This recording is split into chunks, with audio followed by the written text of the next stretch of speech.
Hello, this is your boy Miguel for the Mobile Mechanic 757. You now get down and get straight to the point. Just was working with Jeep Liberty.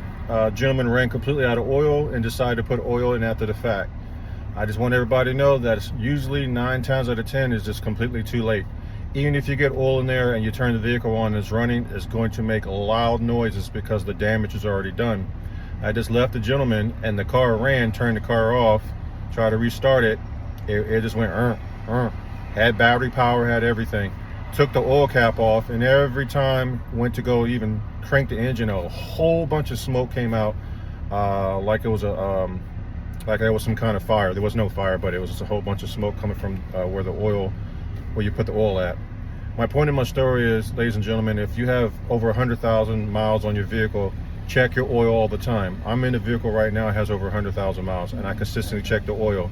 You might not have a leak anywhere that you can see, but the oil is internal.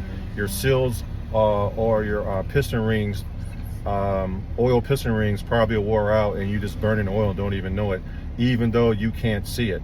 All you have to do is turn your vehicle on, let it warm all the way up, turn it off, take off your oil cap.